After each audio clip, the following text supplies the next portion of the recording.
bit more in a while. Yes.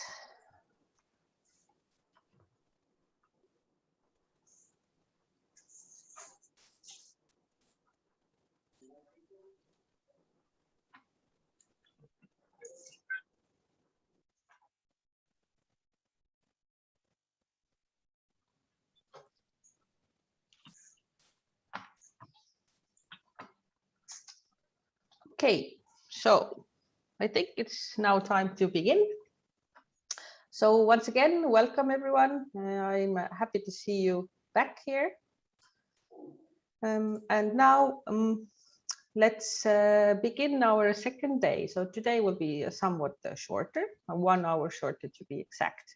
And today we will actually do some of the steps that have to do with hackathons, with organizing and setting up hackathons and running them. So before we go to that, I would like to share with you what we learned yesterday. So maybe some of you were not able to stay till the very end. So I have prepared a little presentation with what we could gain from yesterday. So I will share my screen with you now. I hope you can see it. And then let's begin. And after that, I will tell you what lies ahead for today. So yesterday, we began with the presentation of Berat Kamili, who told us about organizing hackathons and brought out some very important aspects regarding the human face of hackathons. And one of the things that really resonated with me was the fact that it is not enough to only organize a hackathon for the sake of organizing one, or even for the sake of finding solutions to a problem. It is very important to have solutions and options in place for what happens after the hackathon, for the participants to actually find the right support and to find the right funding and the mentors and so on. Then we told you about common issues that we discovered during our hub meetings. And one of the main things that was brought out in the hub meetings in every country of the project was the lack of collaboration between different stakeholders in education. So working on collaboration and specific aspects of collaboration, or strengthening co-work between certain stakeholders, is something that's definitely hackable and could be hacked during our educational hackathons as well. And another thing that was very aptly pointed out was the fact that in order to even find solutions, you first need to identify the problem. And this problem, as a side note, should be something that is actually hackable at a hackathon. Then we heard from Mustafa Mortash, who has been a jury member at hackathons, and he gave us all some advice as to what to keep in mind. And one of those things that I recorded for myself was the fact that in order for the jury members to be able to do their work well, they should be briefed very well in advance, that they should know exactly what kind of system they will be using in order to make their decisions. Then our partners from Hoppu showed us some of the functions of our online platform that is in progress of being developed, and that will be available for you by the end of the project. And what's also important is that we used Mentimeter and Mural to carry out some of the activities in the program, and you were able to practice with these tools, and we will also use these tools today. So I hope that you are now more familiar with them and more comfortable with using them. And also some tips were given that will hopefully facilitate your uptake of these programs if you wish to do so in the future. And then we also worked together on expectations to hackathons and the toolkit. And this is just a screenshot of your work. Of course, a bigger, more readable version of it will be available to you once this LTT has ended at the first half of November. We will send it via email. And using Mural again, we worked on the expectations to the online platforms and the functions you would like to see at such a platform. And there you identified the most crucial things you would like to see in such a platform, and also pointed out some that could be nice to have, but are not maybe not as necessary to have there. And this also will be available to you after the end of the LTT. So thank you for participating yesterday. I also hope that you will have a nice day today, because today we have two very professional speakers and also people who will carry out the activities. The first one is Sean Patrick Donnelly from DCU in Ireland, and he will introduce the value proposition tool to you. And we will also do an exercise. And after the break, we will talk about hacking for social benefit, and there will also be an exercise, and this exercise will include going through the motions of running an actual hackathon. And at the very end, there will be a conclusion section from me and a feedback exercise in Mentimeter. If some of you are not able to stay at the very end, the Mentimeter exercise will be sent to you via email as well. But I still hope that you will stay with us till the very end, which is until 4 p.m. Central European Summer Time, or 5 p.m. Estonian time, or 3 p.m. Irish time. So without further ado, let's begin. And Sean, the floor is yours. Great, thank you, Helen. I might just double check, can people see my slides? Great. Yes. You might observe that I've actually turned on subtitles onto my slides, because I'm aware that we're all from different parts of the world, and some of you might find my Irish accent quite tricky to understand. So hopefully you find the subtitles helpful. Okay, so who am I? I do a number of things. I work at a company called eConsultancy, where I'm an analyst, and it's my job there to identify and analyze and evaluate trends, typically technology trends that can impact individuals and professions and sectors and so on, and then think about how those trends might manifest in new tools and new technologies, which might ultimately require new skills.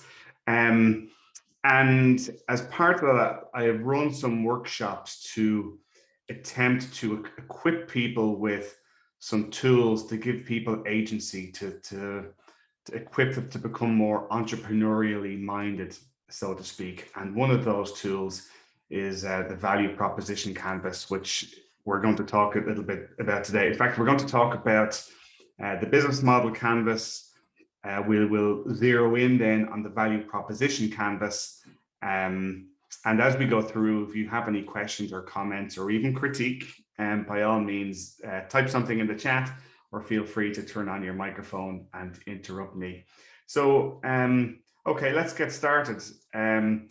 I have a view, you might think this is a bit controversial, but I think we all need to wear a marketing hat sometimes. And it's something that occurs to me because I've kind of straddled marketing and education for about 11 years, because I work in marketing education, but I've also spent a number of years working in Dublin City University with Yvonne.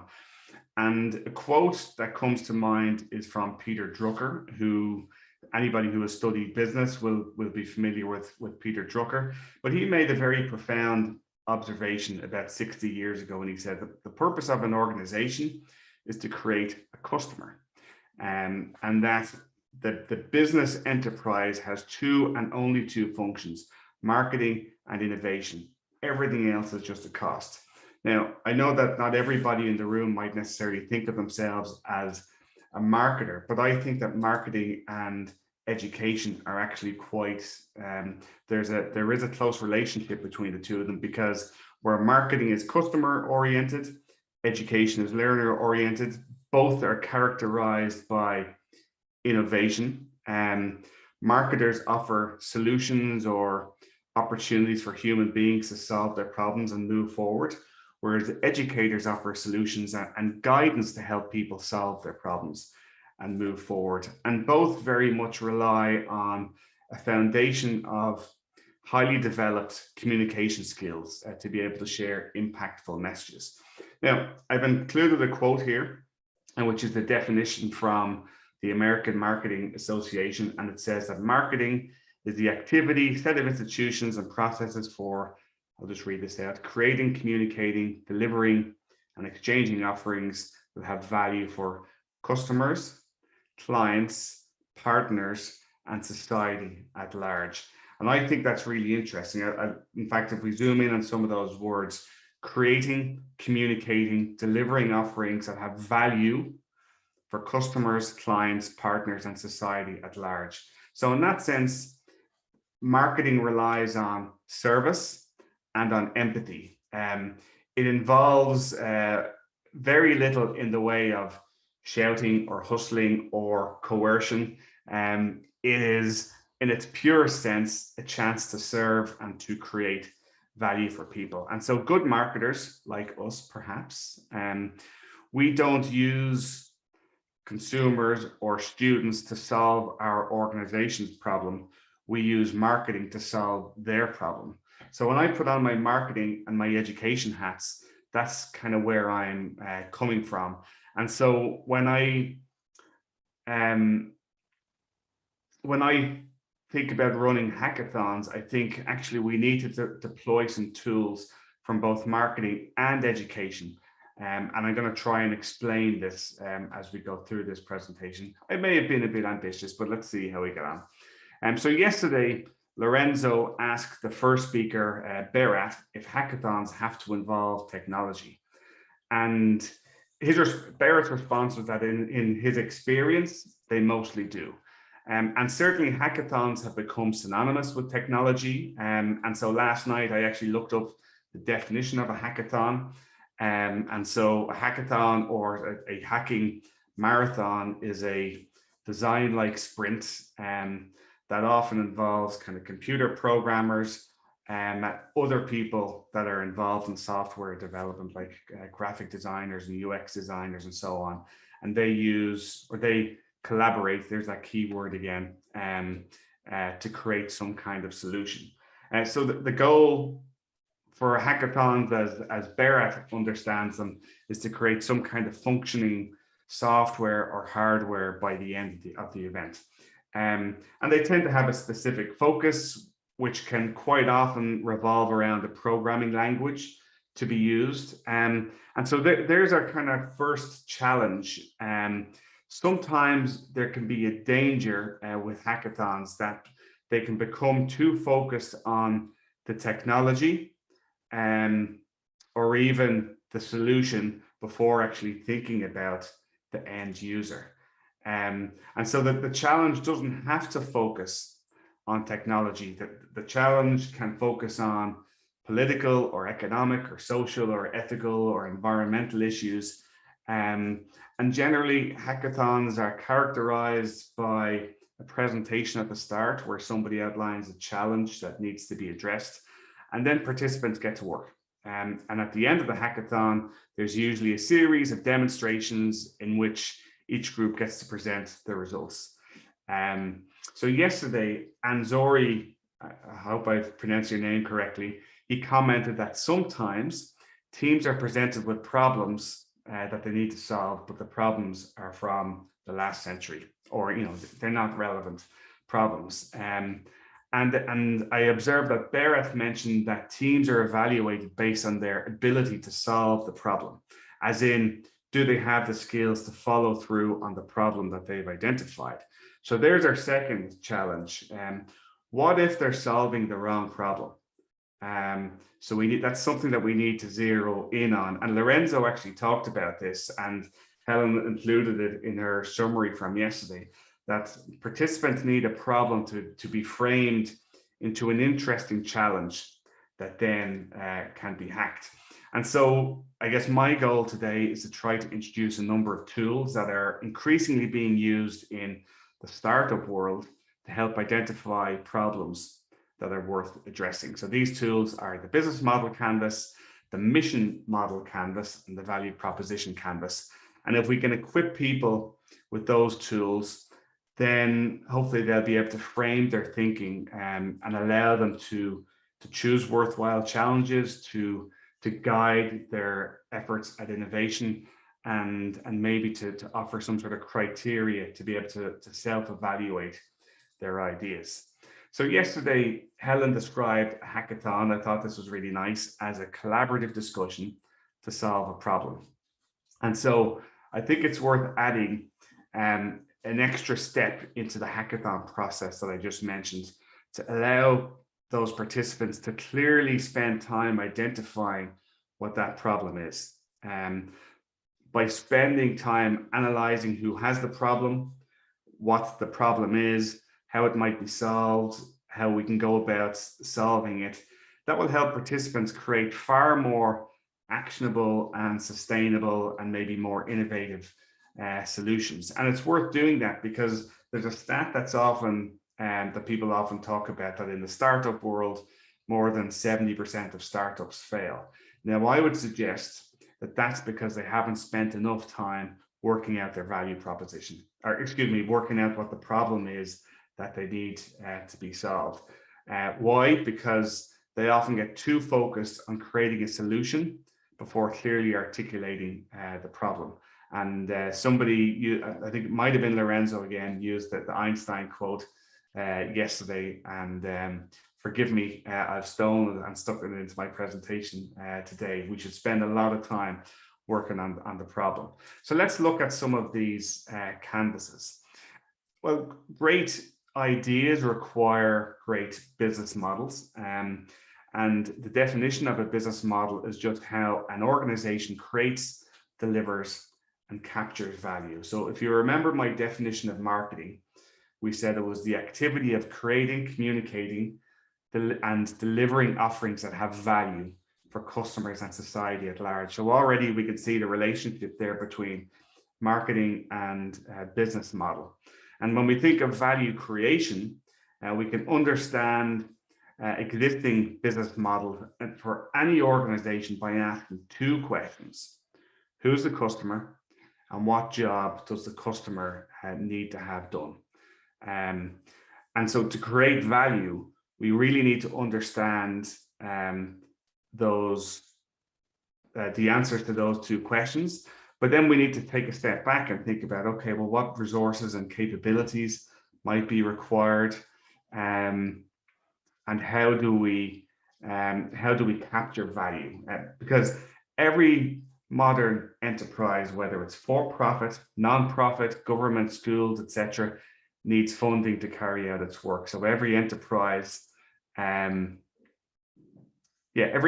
needs funding to carry out its work. So we might not necessarily like it if we're looking at things from a social entrepreneurial space. It is something that we need to think about. And every organization needs a way to measure impact. Now, in commercial organizations, that's generally through revenue, versus in more mission-oriented organizations, it's through some other kind of impact. But I guess if there's a lesson we can take here, is that every organization has a business model, or should have a business model. And so our first tool is the business model canvas. We won't spend too much time on this because it's probably a whole other session in and of itself. But the business model canvas lets us understand each of the components of a business model. It's really important because, as well as creating some kind of innovation, the business model canvas helps us to consider how to bring that innovation to the people that might need it. And so, in fact, nowadays, many organizations actually, they innovate via their business model as opposed to the product itself. And to put that into context, we've all spent the last 18 months living at home and working in our box rooms. And all over Europe, there's been a ton of venture capital funding gone into delivery startups so that we can get our groceries delivered. So the actual groceries we get haven't changed, but the model in terms of how we get them has changed. That's sort of an interesting example there of business model innovation. And if I can draw another line between education and marketing, personalization is a big topic, both in education and also in marketing.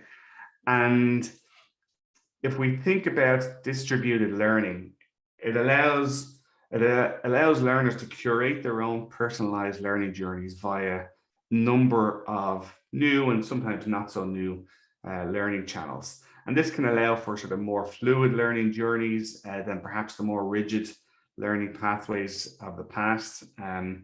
People have more opportunities to learn what they're interested in. They can access learning that's adapted to them. They can start the learning process at the point that is most that meets their needs. And so this is another example of innovation in terms of delivery of education. MOOC platforms help institutions expand their impact and their brand. Udemy and Maven this is really interesting. They're more or less the same product, except Udemy courses cost €10, whereas Maven courses cost about €700 or €800. Why is that? What's the difference? The only difference is that Maven runs its courses in cohorts, whereas Udemy is just completely on demand. And so that's an example of business model innovation. But if we quickly go through the different building blocks of the business model, we can use this canvas as a framework to test ideas and to determine which ideas are realistic and which ones are not. So it's quite a useful tool for designing business models and bridging that gap between success and failure. So we talked about a lot of startups failing. If we map a lot of this stuff out on our business model canvas, we can hopefully start to close that gap between the two. So that we've got 9 boxes here that let us visualize all the components that can help us turn our customer problems into an enterprise. So it always starts with our customer segments, and I'm aware I'm using business vocabulary, but we'll reflect on that in a few minutes. So we start with our customer segments. So that's basically for whom are we creating value. For each customer segment, we need a value proposition. So we need to be able to create some sort of value for them. Then we have our channels. So how will we communicate and deliver the value proposition to the customer segment? How will we establish relationships with those people, the people that we're creating value for? How will we maintain those relationships? We might need to consider pricing mechanisms to capture that value. And that's documented under revenue streams. What are the key resources or assets that we require to deliver the value proposition? And we might categorize them 4 different ways: physical, human, intellectual, financial, and so on. What are the key activities? So they're the actions that an enterprise takes in order to operate successfully. And that includes things like operations, production, sales, marketing, and administration, so on. Do we need to have key partners? So if we don't own all of our resources, we might need partners to help us co-create value with our customers. And then when we understand everything else, then we can start to map out our costs. And the thing is, any business model, any enterprise model can be mapped out this way. But I'm aware that not every organization is seeking to make money, or its modus operandi might not be to make a profit. And so what if you're in one of those organizations, like in government or a social enterprise or a charity or something like that? We still need to think about mobilizing our resources and our budgets to solve a problem and create value for a certain set of beneficiaries. We might call them beneficiaries as opposed to customers. And thinking about the examples that Berat used yesterday, those beneficiaries might be citizens or refugees or different kinds of support organizations. And in these cases, you don't earn money, but you do mobilize resources and budget to solve a problem and create value for those beneficiaries. And so for that reason, there's an adapted version of the business model canvas for organizations whose primary goal is to fulfill some sort of mission, where the key metric of success is not revenue. So in that case, customer segments are changed to beneficiaries. Cost structure is changed to mission or mission cost or budget. Channel is changed to deployment. Customer relationships are changed to buy-in and support. And then revenue is changed to mission achievement, which can be any set of KPIs that we might use to measure impact in a mission-oriented organization. So they're the business model canvases, or the business model canvas and the mission model canvas. And it's possible to arrange entire hackathons around coming up with business model canvases. But before we get to the business model canvas, we still need to zoom in on that problem that needs to be solved. And so being clear on the problem to address, that gives structure both to our business model canvas, but also to our hackathon. And so it's really important. And in the startup world, all too often we see ideas for services and products that don't seem to solve a real problem. There's all sorts of inventors that create solutions that are kind of waiting for a problem to solve. And so a pitfall for a lot of hackathon participants, it's the same kind of thing, falling in love with a solution rather than the problem. And so I would suggest that teams need to start by empathizing with the customer, or in other words, the beneficiary. So that's where the value proposition canvas comes in. And it's actually part of the business model canvas. So of the 9 boxes in the business model canvas, 2 of them are really important, and they're the relationship between the value proposition, what you're building, and the beneficiaries. And these 2 components are so important that we give them their own name. That's in business terms, we talk about things like product market fit, which is basically just a nicer way of making sure that our problem and our solution are nicely aligned. So it's worth taking a moment to discuss some of the vocabulary that we've been using in the business model canvas and the value proposition canvas, because I'm aware that I've been using quite commercial words. And so I think we've all been sitting down in front of our screens now for about 20 minutes. So I'd like to pause for 1 minute. I'd invite you to stand up and stretch, maybe take some deep breaths, get your blood moving. And while you do that, I'd like you to think about what comes to mind when you consider the word value. And when you come back in 1 minute, I'd like you to type some words that come to mind into the chat box. So I'm going to start that 1 minute now. 60 seconds. Let's get up and move around.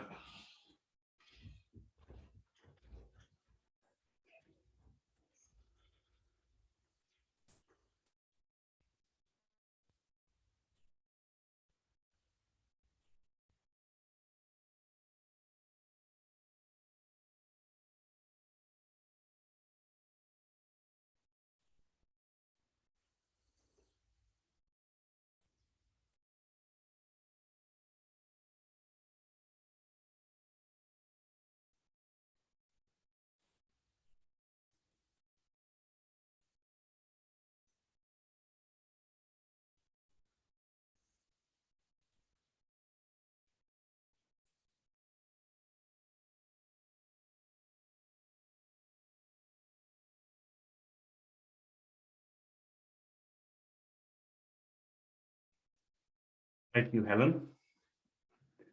Okay, we just hit 1 minute. Do any other words come to mind? So Helen has given us value, differentiation, okay. We've got importance, yeah.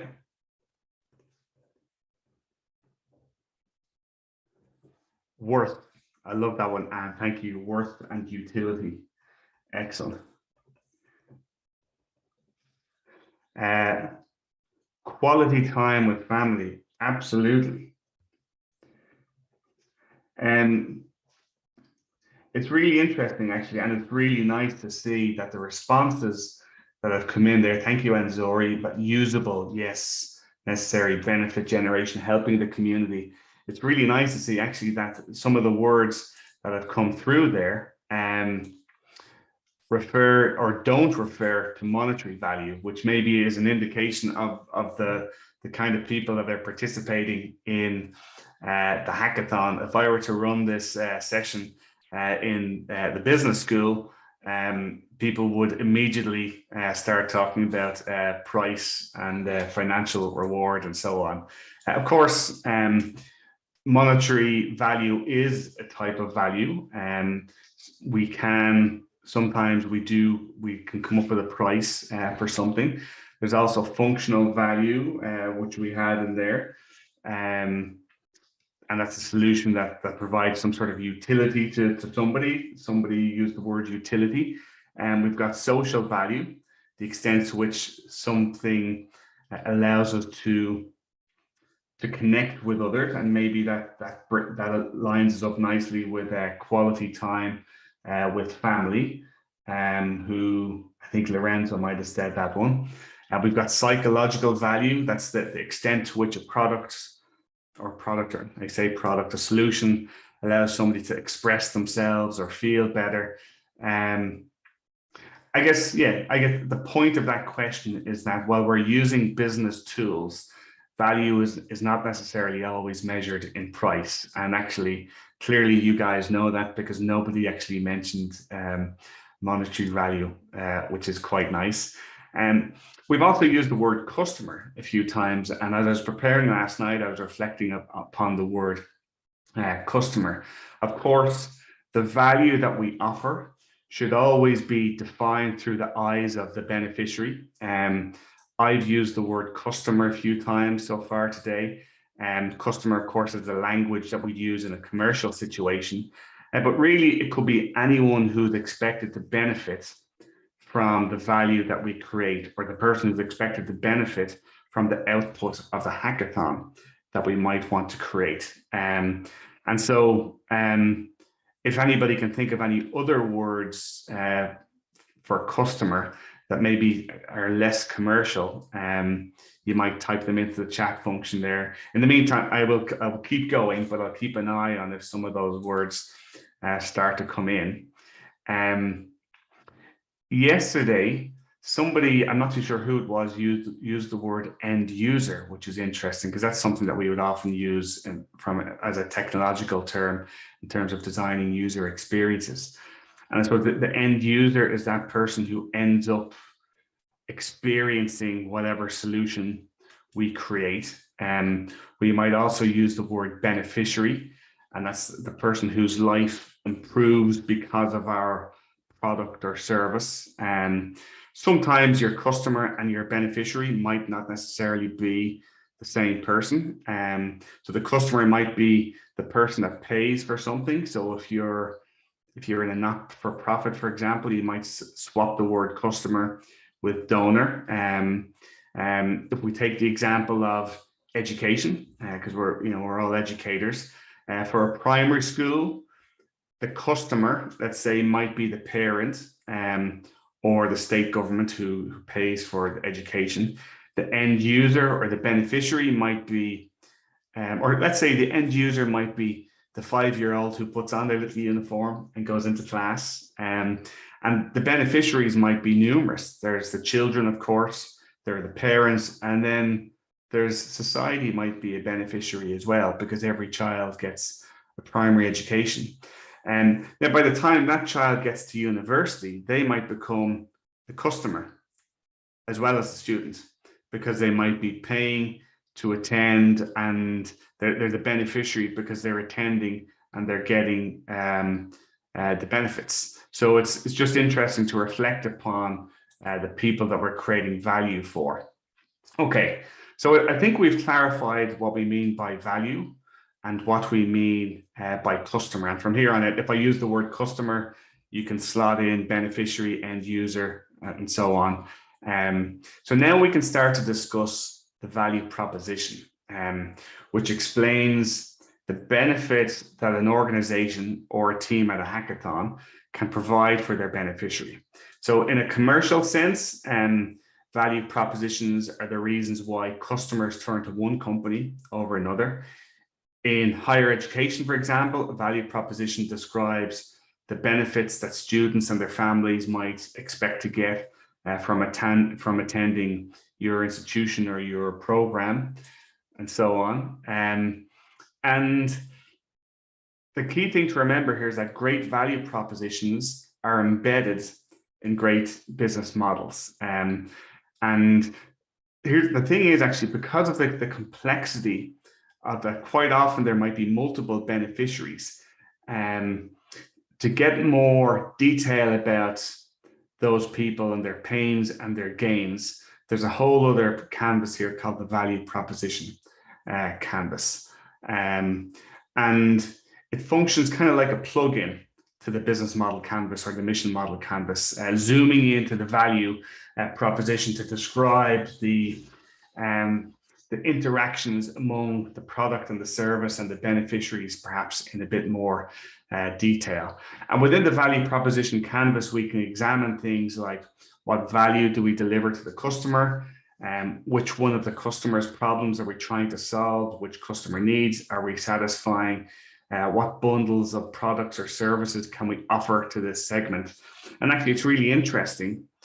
There might be more than, when we use the word customer or beneficiary, it's probably worth pointing out that what we are actually talking about is a cluster of people that have similar kinds of characteristics. And we call those people a segment. So if we zoom in a little bit on the value proposition canvas, we can see that it has two different sides. On the right-hand side, you'll observe the customer profile, and that's where we attempt to clarify our understanding of the customer. Of course, when we refer to the customer or the beneficiary, we're referring to that sort of segment of people that I mentioned. Somebody have a question? Okay, I just had to hear the mic there. So we can segment people in different kinds of ways based on where they are, who they are, how they behave, what they're interested in, and so on. And the value proposition canvas is useful because it breaks down the beneficiary into what's most important to them. And those things include the jobs that they need to have done, their pains, and their gains. Now, on the left-hand side, then, we have what we call the value map, where you can describe how you intend to create value for that customer. And so the value map describes the features of your value proposition in a structured and a detailed way. So it breaks down your value proposition into products and services, into pain relievers, and into gain creators. And again, you can achieve fit when your products and services produce pain relievers and gain creators that match the jobs to be done and the pains and the gains of the customer. Does that make sense? So it helps us to avoid emphasizing features instead of benefits, and it helps us to avoid creating solutions that nobody actually wants or thinks are interesting apart from ourselves. So that's, I think we need to explain some of these words when we talk about sort of pain relievers and gain creators and so on. So every organization wants to achieve a fit between what they offer and who they offer it to. Otherwise, right, what's the point? So the value proposition canvas offers us this blank canvas where we can start on the right to observe and test our assumptions about our customers. And then we can switch to the left-hand side and start creating value for those customers. So in that sense, the canvas serves as a connection between ourselves, the organization, or our hackathon participants, and the beneficiaries to whom they're trying to serve. And so if we zero in on the right-hand side and start to explain that. So this is our customer profile. And that needs to be completed from the perspective of the customer. So we can make assumptions about some of this. If, for example, if our hackathon is a half a day, we might just make assumptions. But if we have more time, we might send people off to do some research to actually go and speak to the customers or people who represent their customer or their beneficiary and so on. And so it's really important to just to make that clarification that it needs to be completed from the perspective of the customer. So let's focus in on the jobs that they have to be done. So customer jobs describes what customers are trying to get done in their work and in their lives, generally as expressed in their own words. Another word for jobs to be done is probably needs. So what are their needs? So yesterday, Berat talked about refugees from Syria, and they would have come with all sorts of functional and social and personal needs. So in terms of functional needs, they would have needed shelter and food and so on. In terms of social needs, everybody has social needs. They can relate to how people are perceived by others. It could be as simple as the clothes that we wear, or being perceived as equal members of society, which I guess is a challenge that people face, that refugees would face. And then we've got personal needs. And that's when we're thinking about our emotional state, such as peace of mind, or feeling good, or having job security at one's workplace, and so on. So there are jobs. Then we've got pains, and they describe negative emotions and undesired costs and situations and risks that your customer might experience before, during, or after getting their job done. So we can imagine them as kind of roadblocks that customers might have to deal with. And so we should seek to identify 3 types of pain points and how we might serve those. So we talk about undesired outcomes. So that's where if there is already a solution, maybe that solution doesn't work as well as it should. So for example, I've organized shelter for my family, but it doesn't have adequate cleaning or washing facilities. Obstacles are things that can prevent us from or prevent customers from getting started or slowing them down. And that might be being able to afford or have access to a solution in the first place. And then we've got risks. So what could go wrong that could have really important negative consequences? And so Berat yesterday talked about housing people on trains. So is there a question there about risks in terms of security of that kind of shelter? How secure is it for a family and so on? And, are there other risks in terms of what kind of maintenance would need to be done on that in order to make it habitable?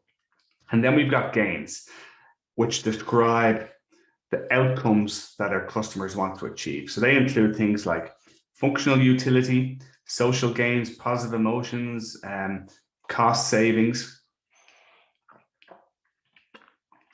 Some gains are required. So in education, that might be things like laptops at work. If you buy a new car, that the car functions. They can be expected. And these are the basic gains that we might expect to find in a solution. So back to the idea of shelter, that the roof doesn't leak, for example. For iPhone users, you might expect new phones to look good and so on. And then there's desired. And these are the things that go beyond what we'd expect. And actually, these are the things that customers will tell us about when we ask them. So when we ask them, what would you like? This is generally what they might talk about. By the way, when I share this deck, I will share a whole host of trigger questions to help uncover pains and gains that we just don't have time to go through all of these now. So as we sort of go through some of this stuff conceptually. Okay. I'd like to step into your customer's shoes and visualize what matters to your customers. And so I would like to take 5 minutes, and I was quite inspired yesterday by, I can't remember who it was that demoed Mural. So I've actually gone and created a mural for today's session.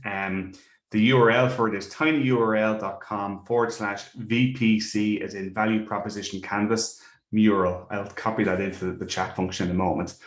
And I'd like to break you up into groups and map out the customer profile for coffee drinkers. So just a simple exercise. We'll spend 5 minutes on that in Mural. Helen, can you or can I hit the button to put people into the breakout rooms? I think I need to do it. I have already created 5 rooms. Excellent. All I need from you is to tell me how many minutes you wish to spend in those rooms. Do you know what? Let's actually call it 5 minutes. Okay. So once you tell me that it's go time, I will open the rooms. Time to go. Okay. And I've put the URL there for the mural into the chat. Right. Now the rooms are open. Everybody can choose which room they want to go into. So go ahead and join whichever you wish. What room is finished, Helen? Yes. I was talking. They will close officially in 26 seconds, but I see you returned already. Oh, yes, but I was talking. Yeah, but the timer was going, so sorry about that. Sorry, I think I left the breakout room.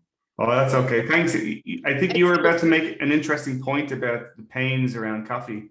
Yes, because it's linked to my first experience with espresso, because it was very hard and I couldn't finish it. All right. Okay, so Sean, how did it go? I think it probably needed more time, but at least it gives us an idea.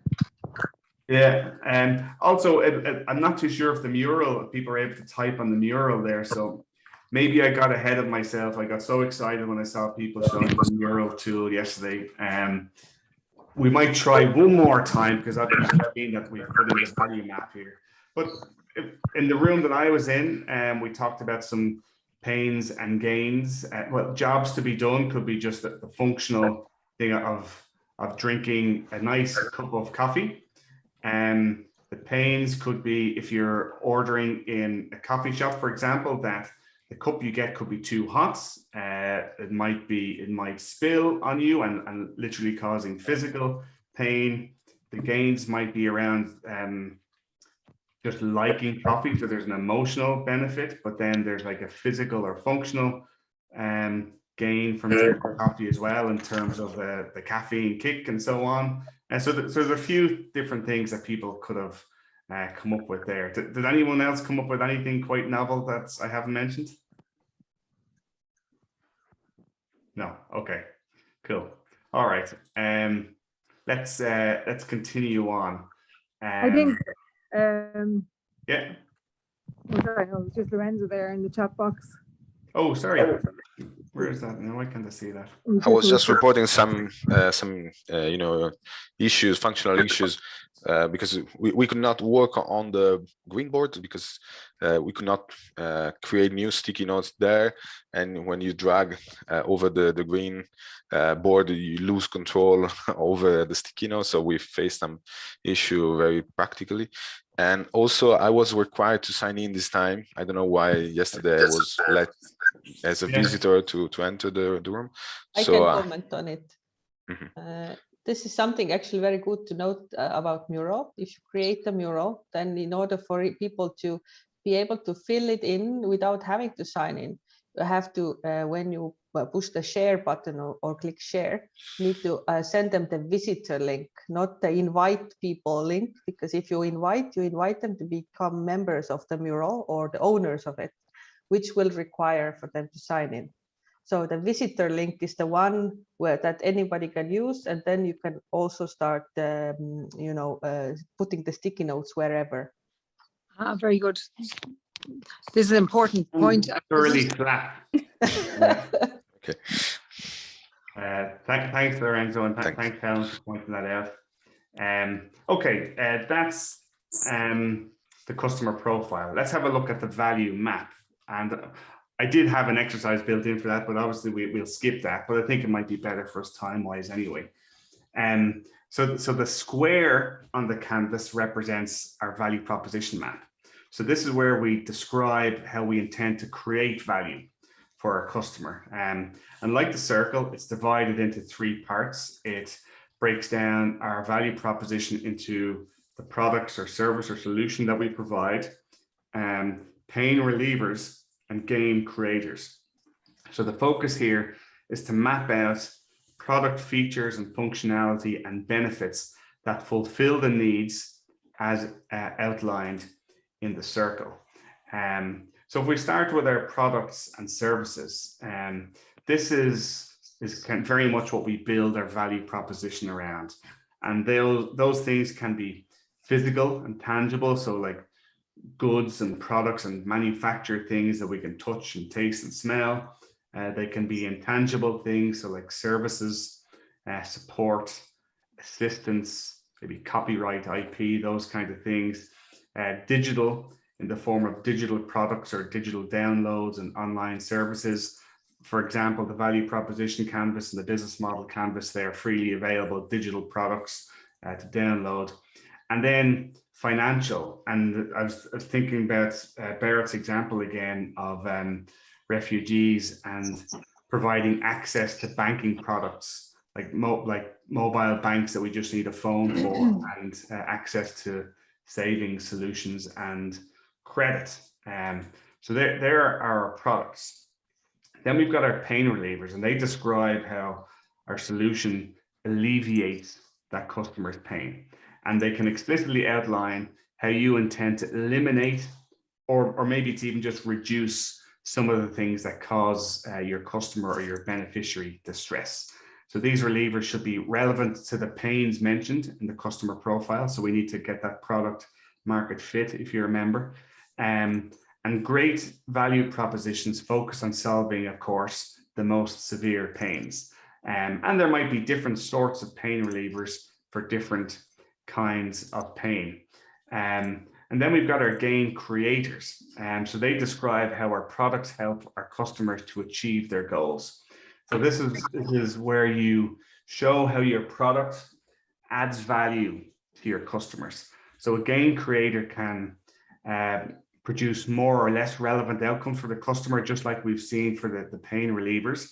And so it's really important that we try to differentiate between the essential gain creators, I suppose, and kind of the nice to have things. Because again, when it comes to hackathons or creating new things, we might spend too much time focusing on the peripheral nice to have things rather than what our beneficiary needs. So just to reflect back upon the example of coffee.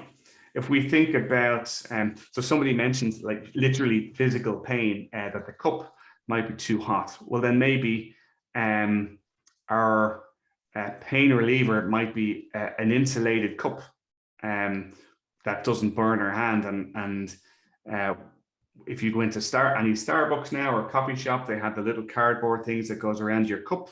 So that's sort of a pain reliever there.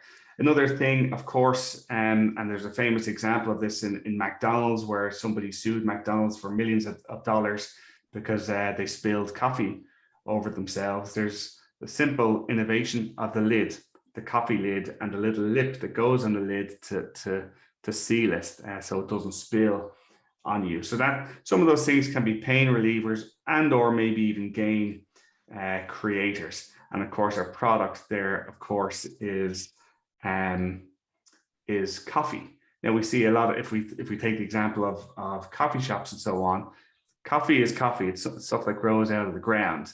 But you see companies like Starbucks, they try to differentiate by saying, well, actually, our coffee is ethically sourced, and you can pay extra to have this special roast or bean that has come from this different country and so on. So that's how they try to differentiate those products and services to move beyond the physical, actually, into some of the maybe the more intangible kinds of things.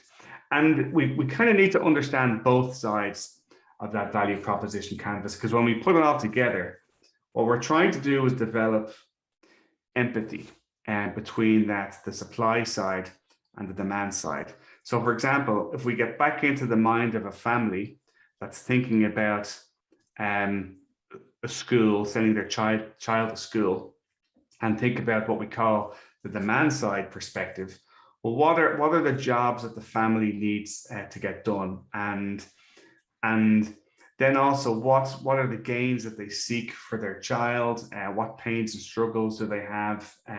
But by the way, I read a nice quote as I was preparing for this: struggle is the seed of all innovation, which I thought was really nice. And then on the left hand side, we can say, well, what are the attributes of our school, or the way that we might structure our programs, and how do we or can we address what the family needs and what they're trying to gain from the school, and how we can address their struggling moments or their pains. And the more we can understand the specifics of what the family needs, the more that we can really start to tailor our program to ensure that not only does it meet our mission, but it also resonates with the family. And we could go all very meta on this, and we could create a value proposition canvas for hackathon participants, to think about what are their gains and pains and customer jobs and so on. So there's a balance there of understanding empathy, in this case, what families really need, and observing what our school, in this example, can offer in order to deliver really impactful innovation. So I did have an example there to go through the coffee again, but obviously because I didn't set up Mural the right way, we won't do that. We'll skip through that. But I think we're getting close to time anyway. The ultimate goal in creating the value proposition is to drill right down and create what we call a value proposition statement, which is a positioning statement that very clearly explains what benefit you provide, for who, and how you do it uniquely well. In other words, differently or better to other people. And here's a template for that statement. So generally the template goes by, our product or service or solutions helps insert customer segment who want to get X job done by solving this kind of pain and by creating this kind of gain. So it's as simple as that. Well, it seems simple, but it's actually quite difficult to put together. If we go meta again, we might say our framework, as in the value proposition canvas framework, helps hackathon participants who want to create something new by avoiding making products or services that nobody wants or needs, and creating clear indicators then to measure progress. And when we boil it right down, hackathon participants by the end of the day should be able to have this value proposition statement. Just to kind of put that into context, I might have been ambitious with this example, but this is a completed value proposition canvas. It is an output from students who are doing a module in entrepreneurship and innovation at a university in Egypt. And the module was designed to equip students with tools to cultivate a more entrepreneurial mindset. And as part of the module, they're equipped with business frameworks, including business model canvas and the value proposition canvas and a few others. And they're asked to examine the healthcare landscape in Africa. And what they discovered in their research was that most medical technology equipment is developed for the so-called first world, with the first world in mind. And so their hypothesis was that African nations need to develop medical technology products that solve local problems that are perhaps more robust and easy to use and inexpensive. And so the goal was to get students to create innovative solutions in a multidisciplinary team. So it was delivered as a module as opposed to a hackathon, but you can see where I'm going here in terms of education. And this is one of their outputs. They created a value proposition canvas for a portable dialysis unit. And you can see on the right, they mapped the jobs to be done and the pains and the gains. So the jobs were for the person who needed dialysis. They might need dialysis 3 times a week. So that's a job to be done to get the dialysis. But then their pains are revolved around things like travel time, travel expense, and then also the potential for infection by using a machine that other people have been using. And so on the left, they drew out the value map to try and create a more portable, easy to use home dialysis unit. They came up with other ideas. This is just one of the canvases. Other ideas such as a virtual healthcare hotline. This was in 2016, by the way. And a lot of healthcare is virtual now, and things like water treatment devices. But the goal was to create a starting point for innovation. And these were engineering students. So what's interesting is, I'm not too sure if they actually created this portable dialysis unit, but because they're engineering students, they were able to map out what's the solution required. Once that is done, and only then can they actually put their engineer's hat on and get into engineering mode. But what's most interesting about it is that when you put them together with business students, they can start to map out this product from a value proposition canvas perspective, and then start to map out the entire business model canvas around it. So it's a really nice way of getting people to work in cross-functional teams. And I read the paper from this, and basically learning these modules provided the students with an understanding that they are potentially able to solve unmet clinical and social needs by addressing changing and local healthcare problems.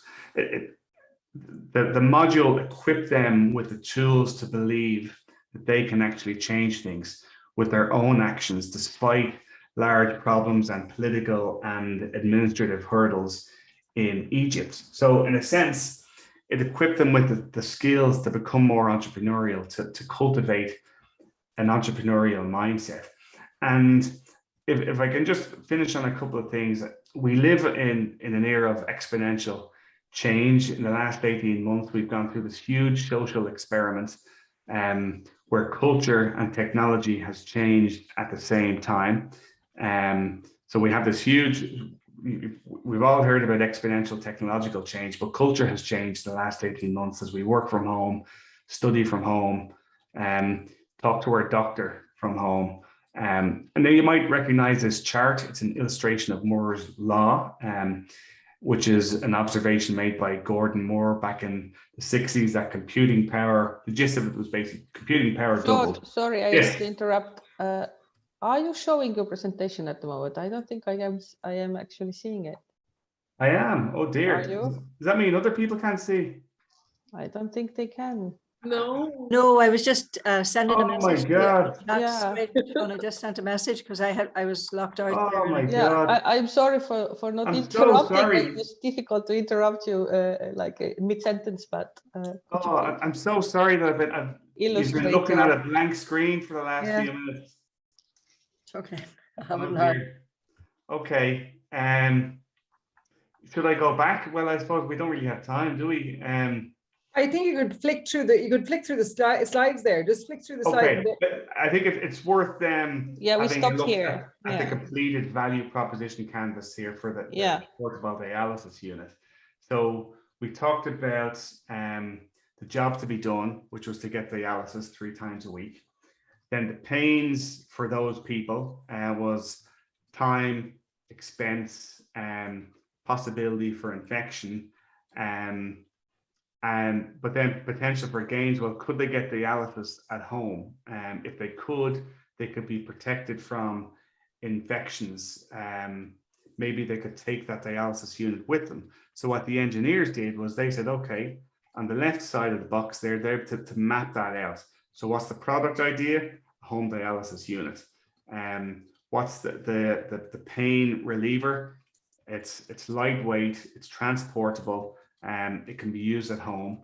And then in terms of gain creator, it's easy to use.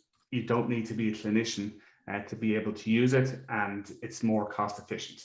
So that's the completed idea of that value proposition canvas. Now, once they're able to map that out, then they could go, and only then, and to create a prototype for that product, rather than going and creating that prototype before they properly attempted to understand people's needs. So that's a completed example there of the value proposition canvas. I'm so sorry, I don't know how that happened. We stopped sharing screens. The graph I wanted to show you was an illustration of Moore's law, and this has been, and you might be familiar with this, but the idea is that technology is changing faster basically than humans and organizations can change. And that can be presented as a challenge, and certainly from an organizational change and organizational development point of view, it can be a challenge because we can resist change. However, I think as educators, we're the eyes and ears of many. It's up to us to lift our eyes and scan the horizon to identify some of those emerging trends that might impact on society and on education. But it's that gap between technological change and organizational change. Instead of seeing it as a challenge, we can see it as an opportunity. And what I really like about that module that the students in Egypt did was, by learning about these models, about the business model canvas and the value proposition canvas, they were equipped with the tools to be able to navigate those opportunities and reframe their thinking from a mindset of challenge to be able to reframe things as opportunity. And they'll be able to use that same way of thinking to identify challenges that people face, to define and sharpen and develop value propositions to be able to address those challenges. In other words, once we really learn and embed the value proposition canvas, we can always apply those lenses or those frames of what's the pain, what's the gain, what's the job to be done, how can I relieve that pain in all sorts of walks of life. And we've seen in the last 18 months, there's a lot about climate change, of course, but increasing environmental awareness is resulting in big companies committing to carbon neutrality. Some of that is corporate posturing, some of it is genuine. In a lot of European cities that were clogged up by traffic, city councils have implemented cycle lanes all over Europe. In hospitality, where certainly in Ireland, because it's cold, we only had indoor dining, we've moved to outdoor dining. We talked about, because of store closure and older people not wanting to visit shops because of infection rates, innovations around grocery delivery, education. We've got some online education. For anyone who was tuned into the news yesterday, you would have heard Mark Zuckerberg talking about the metaverse. And then in healthcare, in telehealth, 99% of people have accessed healthcare during the pandemic without entering a doctor's office, much less a hospital. And so I think it's a nice idea to look at those challenges that were challenges 2 years ago, but we've been able to reframe them as opportunity and deliver meaningful change for society. And if I can leave you with one thing, we can expect, we're on the cusp of innovation, of more innovation around Internet of Things and artificial intelligence and virtual reality and all these things. And I actually met the astronaut Chris Hadfield a couple of years ago. And not that he didn't say this to me, but he did say at the conference he was speaking at, he said, as an astronaut, we always need to be on the lookout for the next thing that can kill us. Now, he's an astronaut, so when he's up in space, he's a plumber, electrician, a botanist, all these different things, but he always needs to be thinking about what can go wrong next. And I think if we can equip people with the business model canvas and value proposition canvas of tools, they will be able to spend some of their time thinking about actually how can we address those challenges, whether they're commercial challenges or social challenges or environmental or political challenges and so on, and think about what might be, and maybe they might be able to start thinking about addressing those. So that's my presentation. I'm sorry that now that I wasn't sharing my screen for a while, but thank you, Helen, for letting me know. And if anybody does have questions or comments or critique, my contact details are here, or we can chat later on. Thanks. Yeah, thank you very much, Sean. I think we need to go to our much deserved break now. And if it's okay with Dara, we will come back 5 minutes later than initially planned, so 35 minutes past. Would that be okay? Works for me, Helen. Yeah, and Sean, I hope you stay with us till to the end. So at the very end of the day, if people have some questions, maybe they can kind of digest them at the moment and then ask you everything they want to ask. Okay? So thank you very much, and see you 35 minutes past.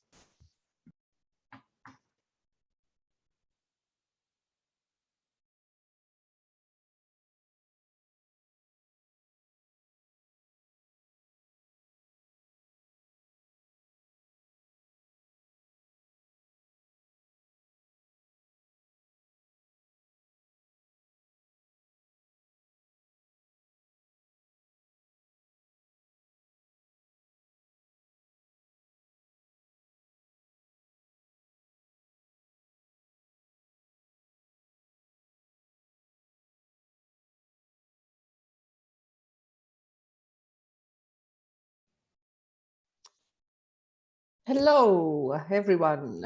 We still, according to my computer's clock, we still have a minute left for everybody to come back.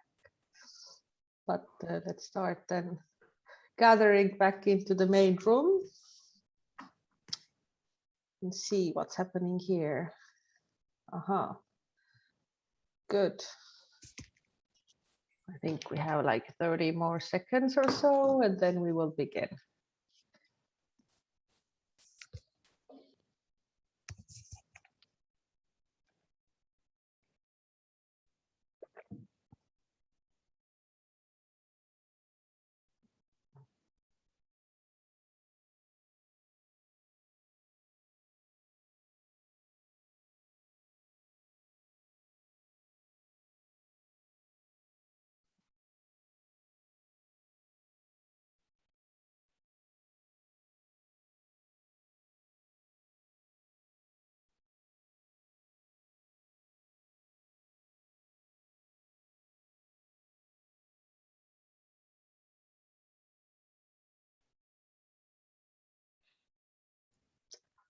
Okay, it's 35 minutes past according to my clock.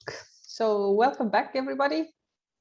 I hope you had a nice break, got to stretch your legs a little bit, maybe had a sip of water. And now we are going to continue with our program. As you probably saw in the slide I shared with you during the break, we now have Professor Tara Bauer with us from DCU, and he will take us through some of the steps of a hackathon, but also talk first about hacking for social benefit. And you can, of course, expect then very soon some nice interactive group work activities. So Dara, the floor is yours. Thank you very much, Helen. So let's start with if you want to turn on your cameras, we're going to do something simple and physical just to kind of get things going. So when you've got your cameras on, you might be able to put your thumbs up like this. Just when you come on camera, put your thumbs up. Okay. Good. So this is like the work that you do every day. You do it, you kind of focus on it and all that kind of thing. Right. So now put your thumbs down and your index fingers out. Okay. And this is like you go to improve things every day, So you do your work every day and then you go to improve it every day. And you're trying to do the two things at the same time, right? So you have your thumb up on one hand now and your finger out on the other. So just thumb up on one hand and finger out on the other. Okay, right. Now just switch. Right. so you'll see actually the minute you try and do something a little bit different, or you start putting things together in a different way, it becomes a little bit awkward and weird, and you don't really know what to do. And we're doing a hackathon or thinking about social benefits going to be a little bit like this. So this is something I learned from the world champion with the samurai sword. Took me three hours sitting on a plane on the way back from Singapore to practice it until I was able to do it. So the point is that we can get very focused on our work and on improving our day-to-day work, but sometimes, there's a lot of effort. We have to make a big effort to do that, and our focus gets sucked into this. So the keynote piece here is really about looking at our work through a different lens, which I know Sean was talking about, which is really more about a kind of putting a social frame on things. So hopefully you guys can see my slide. Just give me a thumbs up if you can see the slide. Okay, good. So and you'll notice I said my slide, not my slides. So everything is on one slide. It'll be fairly straightforward. So when we talk about hacking for social benefit, it really brings a couple of questions with it. The first one is, who are the social that we're talking about? What group of people do we really want to help? And if you're in Turkey, or you're in Estonia, or you're in Finland, or you're in Spain, or you're in Italy, maybe you're working with groups of people already. You're very used to working with those people. And maybe there's people like that in other countries or in other educational institutions that you could think, how do we bring this, whatever magic you're weaving, how do we bring it to those kind of audiences? And then the next thing is, what are the benefits for the group of people that we're working with? What are we going to do to benefit them? Is it we're going to give them more access to education? Is it we're going to make what we're doing more accessible during education? Is that we're going to use technology in a way that allows the content or whatever it is that we're teaching people, or the skills, to be scaled beyond the walls of the institution and go elsewhere? Will it help them get a job? Will it help them in a career progression? Will it help them in their lives? So what are the benefits? So when we're looking at the question of social benefit, social is communities, and there's communities everywhere, and benefits are, and it doesn't have to be really enormous. So what we want to do here is to get you to think a little bit about who you think you could help and what you think you could do to help them. So I'm going to give you some frames to look at through. One of them is to widen the frame. So if we're focused on our work and our daily improvement, and this is our focus every day, we're probably, our attention is limited to a very narrow frame. So when we think of who we serve, we might think of the people in our institution, or maybe we think the locality. We might get to a regional level. We might get to a country level. We might get to an EU level, like, a European-wide kind of project. We might look at a global level. So there's a lot of different who's that we could consider how we can help. And then the other thing is that neuroplasticity and all the research on neuroscience points out that people can learn at all stages of life. And there's many communities that are underserved.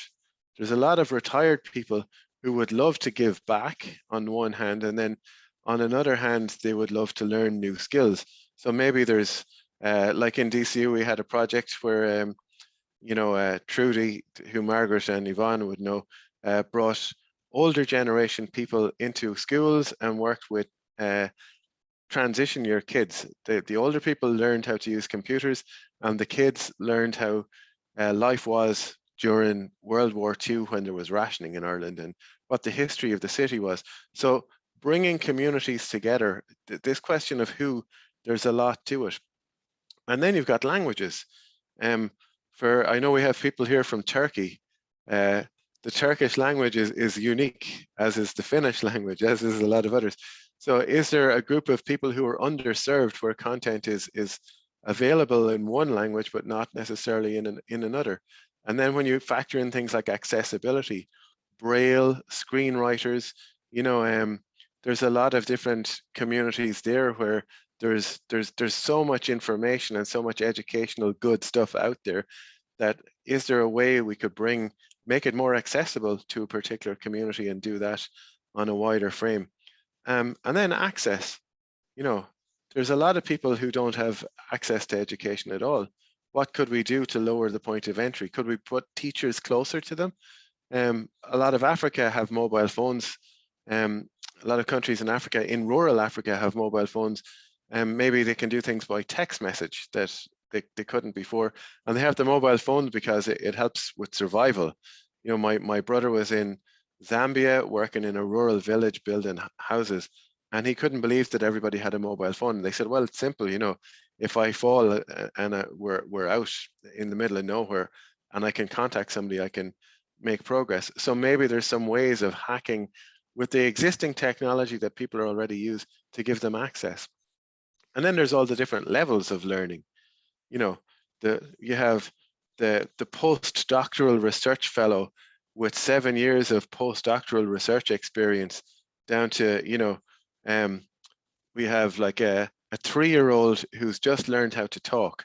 So there's a whole, when you widen the frame of all the knowledge that you have, and everybody's got some, how do we expand this to benefit more people? How do we expand what the work that we're doing with education to serve people on a bigger basis?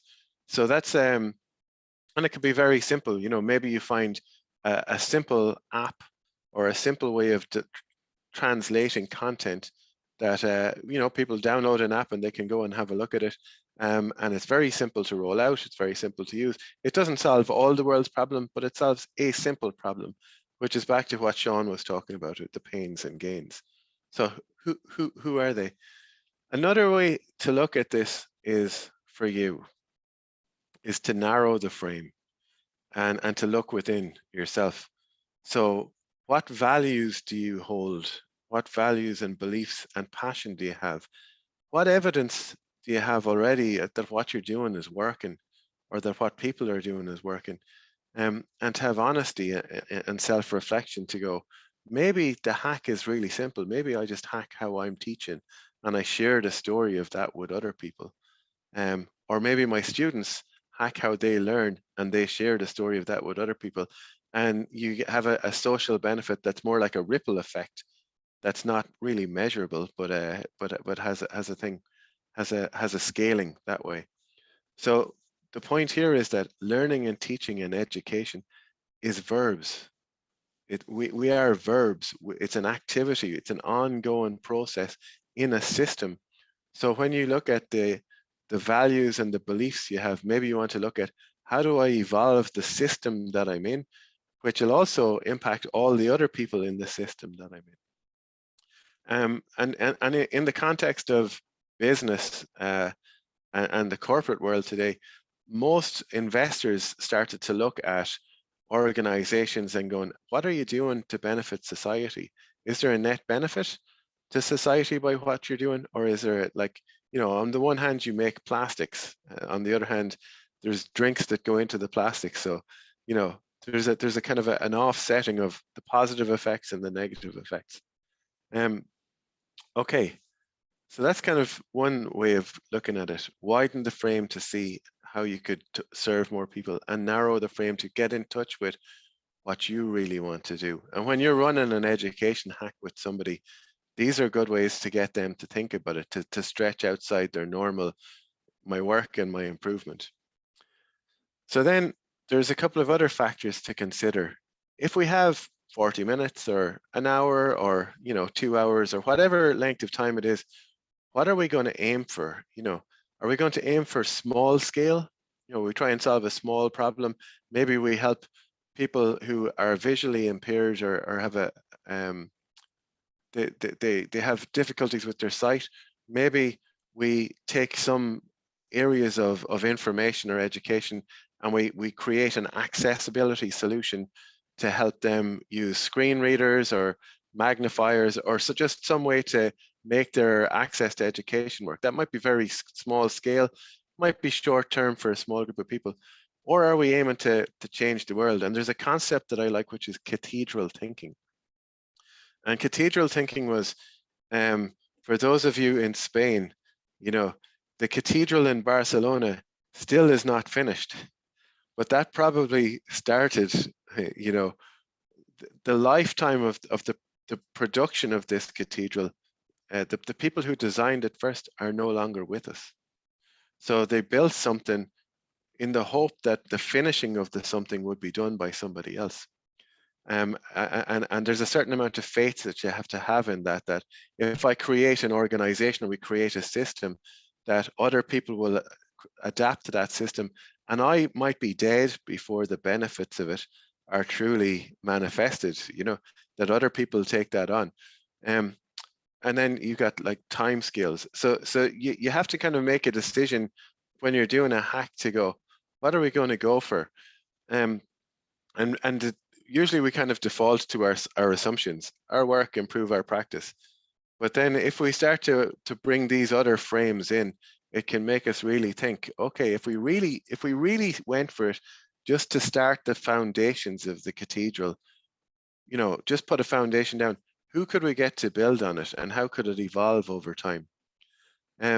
So it's to think about, what are you really aiming for here? What's the maximum benefit to society over the maximum period of time on a system level that you could potentially influence? And there's a quote attributed to Anonymous on the internet. There's all sorts of people who get this thing, which I like as well, which is, the danger is not to aim high and miss. The danger is to aim low and hit. So we can default to the systems that are there, but sometimes if you really stretch, you mightn't get everything that you want, but you'll get more than you would have got if you didn't go for things. So these are kind of frames. So then you might come up with some ideas. I have a community who I want to help. I have some benefits that I want to do and a time frame and a scale that I want to go for. So how do I know whether I should do it or not? What are my ways of doing it? So I'm borrowing from Alex Edmonds, who's a professor of finance in the London Business School, and I've adapted some things but basically he looks at, for any investment, he was talking about money, but you can look at it in terms of time and effort. Is there going to be a multiplication effect? If we put in a little bit of effort to build this solution or this access or this piece of content or whatever it is we decide to do, is there going to be multiple returns on that? Will many, many people benefit? Will it be used many times? Will it be used? How many people? And to look at it on behalf of society. So maybe Lorenzo or Francesca or Helen, maybe you guys have seen something that works really well in Finland. And because you've seen it, nobody else in society has seen it. So maybe there's a multiplication effect and you should do it as opposed to trying to get somebody else to do it. Or maybe you see it and you go, well, actually, this would be much better if Google did it because they've got a platform.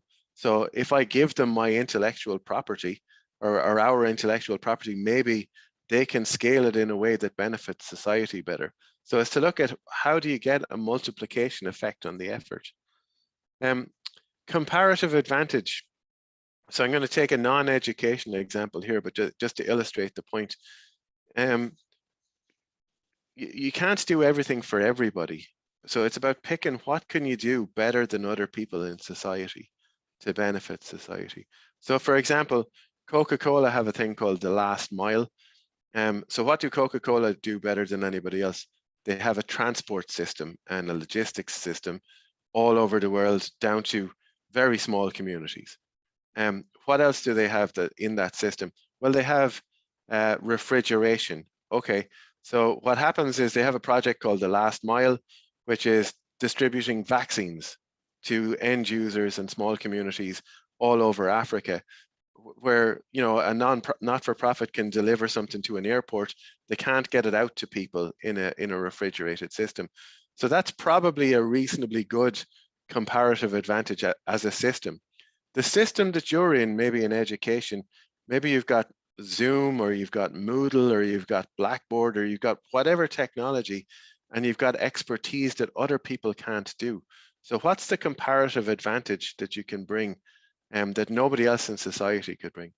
And then the last thing is back to motivation. In your social, in your community, who benefits? Who cares? Maybe you've got regulations to deal with. Maybe you've got a Department of Education. Maybe you've got a governance board. Maybe there's external factors that are driving you to do particular types of things. But there's also a drive from within. As a professional in the education space, what I would really love to do is X, Y, or Z. Why would I love to do it? Because I believe it's going to make an enormous difference to the lives of people. It might only be one person. That one person might only be me, but I'm really motivated to do it. So when you're looking at who I create for, what benefit do I create, and then how do I evaluate whether this particular hack is worth taking forward? Whatever we come up with is to start looking at through these types of lenses. So that's pretty much food for thought. Is the keynote. So I'm trying to manage time here. We can have a chat about it a little bit later if you like, but hopefully, in your mind, you already have a who. Widen the frame of that. You might have a what. Also look at your own values and beliefs and passions, and also the other people in the group, what can do. And then what, how could you aim high? And even if you missed, you'd still do something that would be really worthwhile. And even if you aimed high and failed, learning out of that, you'd probably get a lot. And then what are you bringing that will have a multiplier effect that only you could do, or only this group of people at this moment could do, that they're really motivated to do? So I'll pause and just see, is there any kind of initial comments or questions, because we wanted to give you a chance to put some of this into action as well. So, if you want to have a question, just type in the chat or jump on and have a word with me.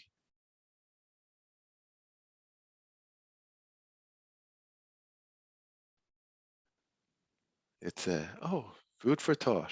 No problem. No problem. Okay. So I'm conscious of time, so we're going to shorten some of the breakouts. Instead of doing 15 minutes, we probably do 10-minute kind of chunks. What we want to do now is give you a chance to work together on a mini education hackathon. So taking some of the ideas from Sean, some of the ideas from the keynote I've just done, and all of the stuff that you've done over the last few days and your whole career pretty much.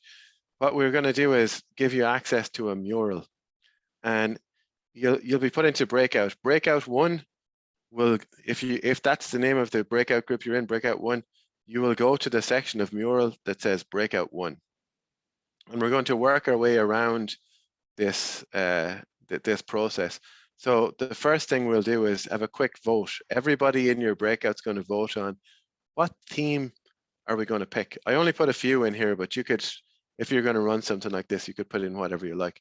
But everybody takes a green dot and just puts it beside whatever theme you want to use. Okay, so that's the first part of the exercise. And once you have a theme, you'll take that theme. So let's say we say it's technology and education. We're going to try and narrow down to what is it that we want to try and develop a hack on. So to develop a problem statement, how might we change whatever we want to change in order to whatever it is that you want to improve for whatever. So how might we change how we use technology in order to make visually impaired people, make them more comfortable with using it in their everyday life, which gets you into the community. So you'll see there's post-it notes here. You can move stuff around, you can draw, you can do whatever you want in it.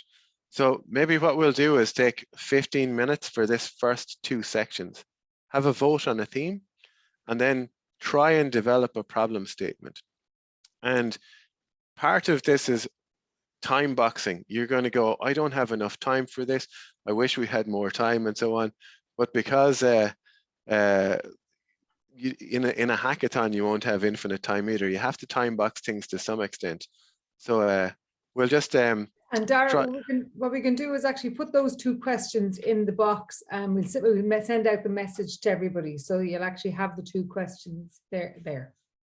Yeah, and they're also, it's in gray on the mural. Okay. Yeah, so you see, so the first thing is vote, and then the second, what theme, and the second is try and, as a group, develop a problem statement, and then we'll bring you back in and share what's going to happen next. Okay, so if we take 15 minutes for these 2 exercises, I'm trying to make sure that we keep it to the 45 minutes, Helen. So yeah. Has anybody got any questions? You probably are going to need a link to the mural. Yes, and also Dara, I'm sorry, pointed something out in the chat. If you could check it. Sure, let me have a look. There is no important issue, 21st century skills acquisitions. Yes, absolutely. The Canvas doesn't have that topic. Like I said, I just put 4 up as an example because of the time that's available. If you decide as a group you want to work on that topic, go for it. No problem. You might say, when I go to vote here, the topic I really care about isn't here. What you would try and do is, normally you'd have more time, or I would allocate more time to have a discussion on the problem space. But we have a limited constraint. So Anzori, you have a hand raised. Oh, sorry, I got the answer. That we Okay, perfect. So if you want to work on that, just have a chat with the group and do it that way. No problem. Dara, did you share that as a visitor or as to join? Because it's asking to join.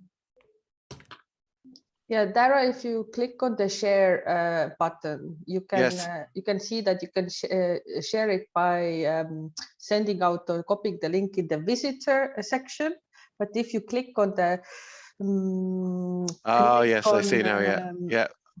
Apologies. Yeah. Let me do that now. So yeah, because otherwise people will have to join, and that might take some additional time. And okay, here we go. Things. Let me know if that works. Yeah, please check it out. I am logged into Mural. That's why I can't check it for you. Check it out. Okay, so it looks like people are joining.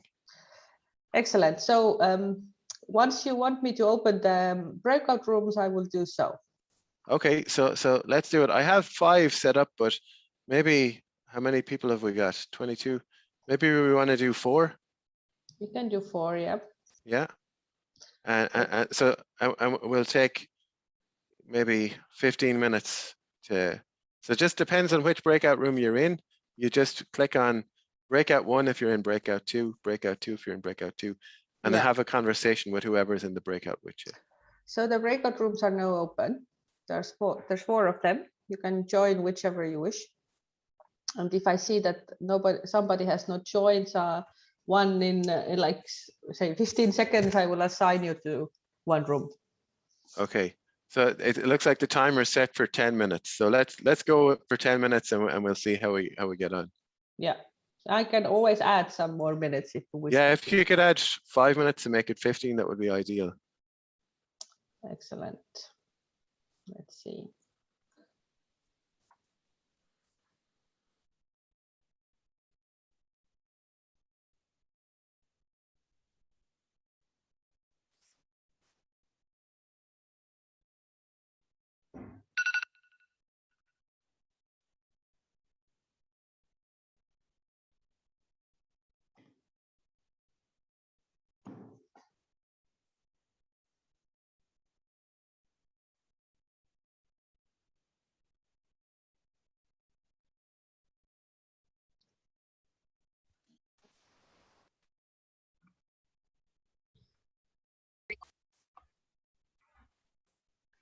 Hello, hello. You are back.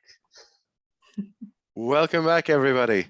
So you Yeah, can see, apologies, you're probably going, no, we're only getting into the discussion now, right? So you can see one of the challenges with an education hack is defining things in a way that you can actually do something, right? Because in a way, education touches everybody, all ages, all parts of the community. Everybody's got bureaucratic problems, everybody's got funding problems, everybody's got assessment problems, everybody's got evaluation problems, everybody's got interlinked, complex, systemic social issues, you know. So like to narrow it down and go, what could we get a meaningful definition for the next 30 minutes if we were going to try and come up with something that we could realistically do together? There's a lot of discussion involved because, and we can stay at the level of, you know, like complaining or clarifying different things. But we're trying to, but with the time constraints, you're trying to force it down into a, how might we X in order to do Y by the end of this hackathon? So how might we get, improve our ability to teach people 21st century skills by automating bureaucratic processes or whatever it is. We have to make some decisions. You can do all sorts of things here, like you can vote, you can dot vote, you can map, you can prioritize, but it's just to kind of run through a quick flavor of it. If you don't have a real clear definition, this is why you have to spend some time on the problem side of the problem, right? What is it that we're really trying to do here? And to have a discussion, because everybody looks at things in a different way. And what you might end up out of a hackathon is with a better question. At the end of this, we came out with a better question. We think that if we could improve collaboration and automate some things, that would be a good idea for our students. You bring it out and you test it with them. Hey, we're thinking of doing this. What do you think? I think that's a terrible idea.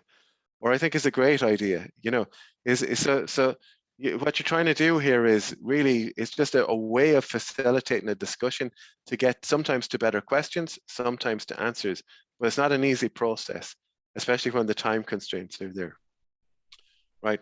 So the next kind of thing we're going to move into, because even if you don't have a problem really defined, if you've got a kind of a problem area, right, you would really try and push to get a fairly good definition, because the better the definition of the problem is, the more you have control over what are we trying to solve for, just in the timing, because you still want to produce something. What we're going to do next is take whatever areas you have. We're going to go back into the same breakouts you've identified. Maybe you have a problem definition. How might we do X in order to make Y better for whoever it is to try and generate ideas. So what we want to do here is probably take maybe a couple of minutes to just do take post-it notes and write in, here's ideas, one idea per post-it note, and as many as you can in silence. We'll do that for maybe 3 minutes, and then we can have a discussion about it, about what ideas, everybody shares. This is my ideas, this is your ideas, you know. So we take it in turns, but we use post-it notes, write in what are our ideas to improve this. Does that make sense? Yeah. And the reason I'm saying do it in silence first is because when they talk about how you generate ideas, this is the best practice, or the best way to do it is to get everybody to think about it, and then when you share it back to talk it through a little bit. So we'll take 15 minutes for this. First 3 minutes in silence, just put up as many ideas as you can to solve the problem, and then after that take turns and just sharing, here's my ideas, in order to just have a discussion about it. The next stage after, we might do something with the ideas, but for now, get ideas down and discuss the ideas based on the problems you've identified. Make sense?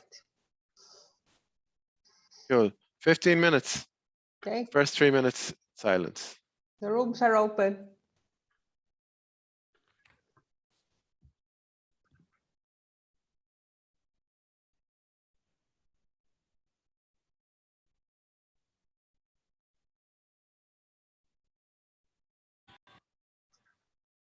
Hello, welcome back.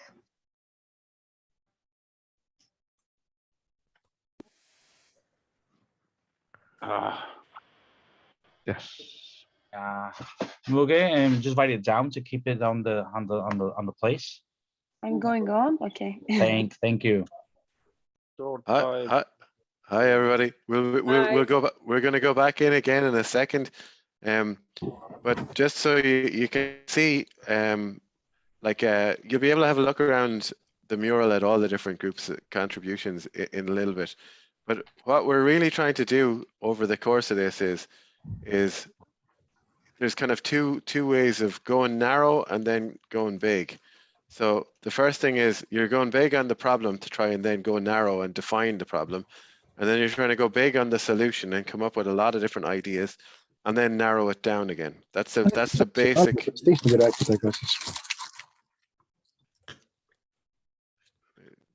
That's the basic kind of flow. So probably you have a lot of ideas. Some of them may overlap. So what you might want to do is cluster them. So if two people have an idea that's like to do with automating processes, to move the ideas around. So what we'll do for the next kind of the next stage is we have ideas. Hopefully we've discussed some of those ideas. Probably some of those ideas overlap is to cluster them, to kind of put them into chunks and go, here's main chunks. Okay, we have a chunk here on maybe in group 2 where I am, we have a chunk on dual learning. How do you alternate between the real job and the classroom, and how would you set that up in an automated or in an online environment? And then how would you identify what could be automated? So we have some themes that are already there. So to try and extract some of the themes, cluster the information, and then out of those, come up with a hypothesis, something that you could test. What you would do, something like so our hypothesis is if we can get this analytical tool set up and we start at age 15 and we phase up the mixing of the on-the-job and the classroom-based stuff, that we can make a more efficient system for education. So that might be our hypothesis. Then we go and we go out and talk to people. Maybe we try and build something out of it. Build a rough prototype, even on paper or PowerPoint, something really cheap to just go and test it. So the next section we're going to go into is taking a look at the ideas you've got, try and cluster them or stack them or prioritize them or vote, but pick out 2 or 3 themes that have come out of here, put them into the bottom quadrant, the bottom right quadrant, and then have a discussion about how do we combine these in order to come up with a hypothesis to improve things. Does that make sense? Yeah. So we'll take 10 minutes. It's very time constrained, but it's just to give you a feeling for this is a kind of a flow. So we've gone into problems, gone big, tried to narrow it down. We're into solutions, we went big. Now we're trying to narrow it down again in order to come up with a working hypothesis or something that we could make something with. Okay. So let's take, how long do we have, Helen? Well, 10 minutes? Yeah, we should definitely try to wrap it up in a way that I have 10 minutes left until, let's say, 4 p.m. Central European summertime to. Okay, so let's do it. Let's do it in 9 minutes, and that'll give you your 10 minutes. Yeah, I will send you a reminder. Great. Thank you. See you in a minute.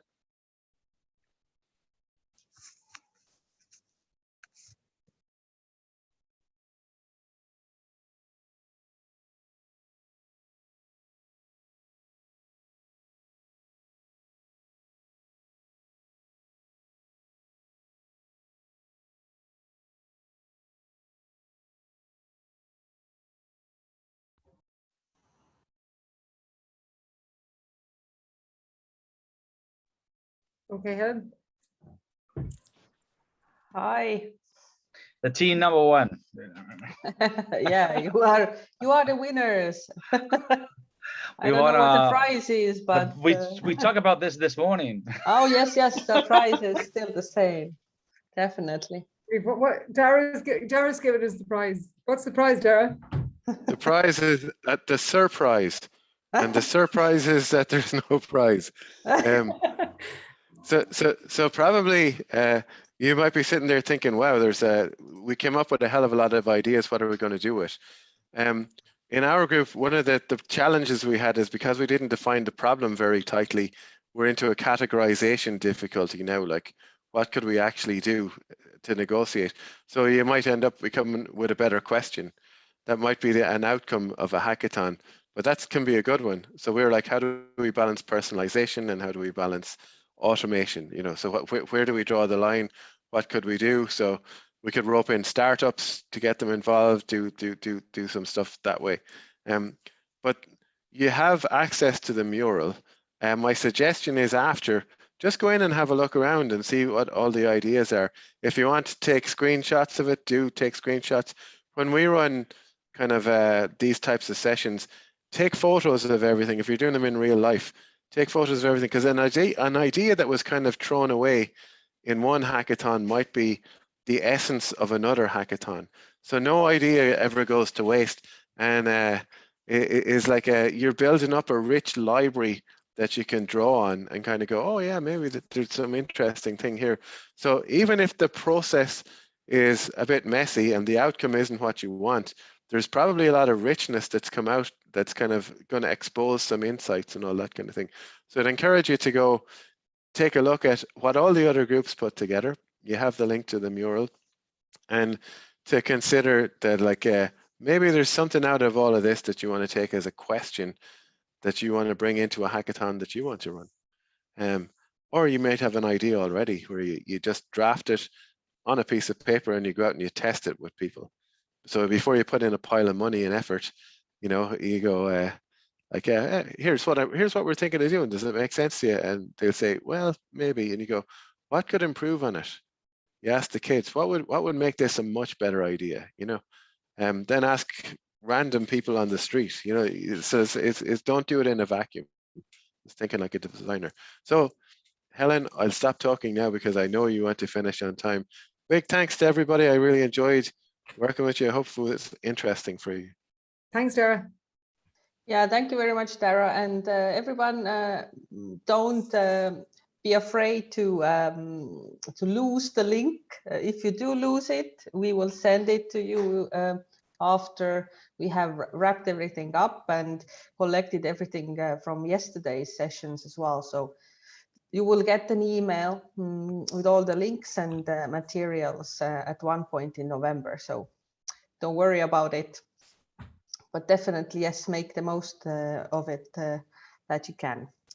So we are now fast approaching the very end of our 2-day training.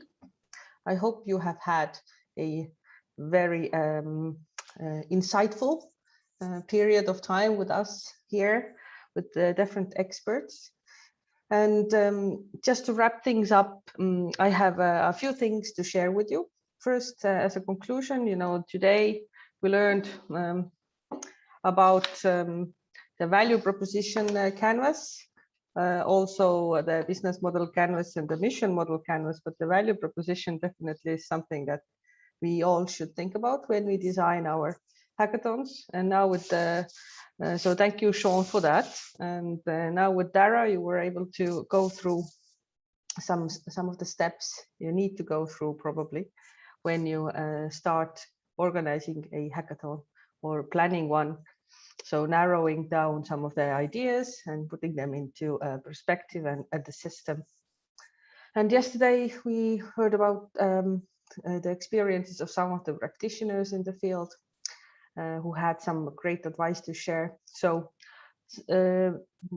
some of those highlight points that were made will also be shared with you with the material that we will send out to you. But right now, I would like to share with you some of the future steps of the EduHack project that lie ahead. So hopefully you are able to see my screen now. So very soon, at the beginning of next year, we will start planning for several activities. One of those activities is another training course which will be similar to the one we had during the past 2 days, but it will be a face-to-face meeting, hopefully. It will take place in March in Italy. And in the feedback exercise, you will be able to tell us whether you would be interested in joining. And those of you who are our hub members will be contacted. And you can, of course, join our hubs anytime by letting us know that you wish to do so. And there will be 4 hackathons, as I also mentioned yesterday. So the first one will be in May in Estonia, probably in Tartu. We will see what the situation is like on the COVID front at the moment of deciding about the format. So it will be, it might be a hybrid hackathon at that point, but it also might be a face-to-face one. But we definitely hope that we can have a face-to-face hackathon either June or July in Spain. Then again, in September in Italy and in October in Turkey. And the project will conclude with a hack day, the last public event of the project in Ireland in November.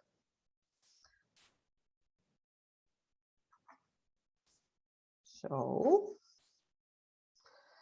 and another important part of the project, of course, is the toolkit. So based on what we learn from the hackathons that we will organize and the hack day also, and gathering all the input that you have given us and will continue to give us, hopefully, we will put together a toolkit that we hope will be of use to you in the future as well when you plan your own educational hackathons. So if you want to get in touch with us, you can do so via our Facebook page or by writing to me, for instance. And you can check out our online platform and the website to see, to learn a little bit more about the project and what we are up to. So we are updating it currently. So that's it from the future steps point of view. But now I would ask you to all go to Mentimeter. And I am sending, I am sending now everyone the link to the Mentimeter feedback exercise. I hope you all got it. I will start the presentation as well.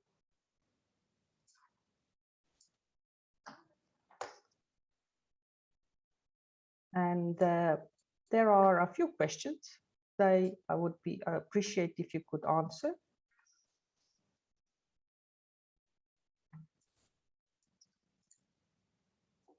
All right. Let me open the voting. So did you all manage to get into the web page? I think that the voting is closed right now. I think I opened the voting.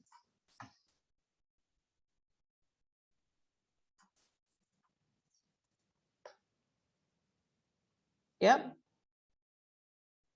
Yeah, now you can. Now you can see it. Okay. Excellent.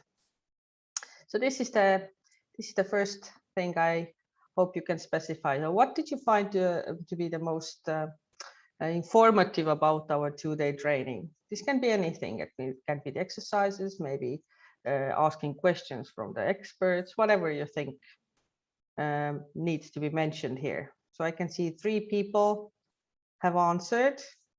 I'm hoping that others will join as well. Now 5, 6. Yeah, excellent.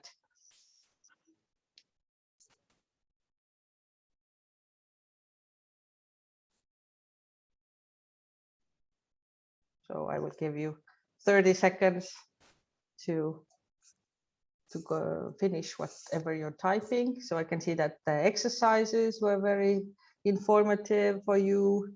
Also the speakers, which is great to hear.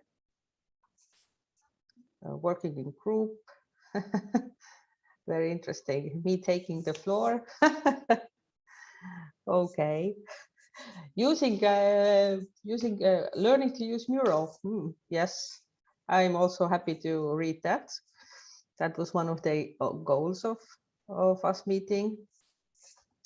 Right. Good. Moving on to the next one.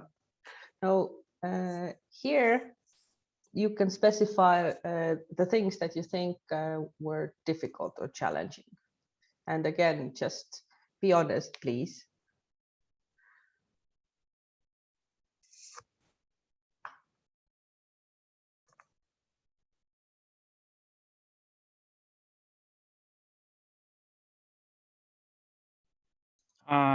Can anybody answer? But I can't.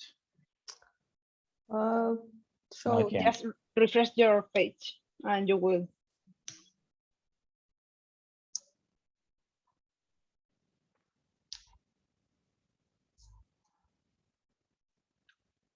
yes. Short time to work together. Yeah, time constraints can be quite a hassle. Quite frustrating sometimes. Long days. Yeah.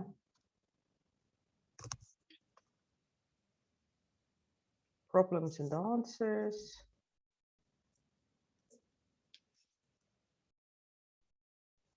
Okay, I will open the voting just for a sec now if somebody was not able to finish. Okay, I've got 10 answers. Then let's move on. So here, please type in the keywords that express your readiness to carry out.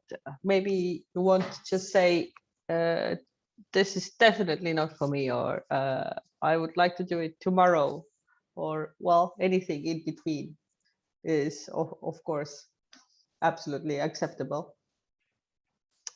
So whatever comes to mind.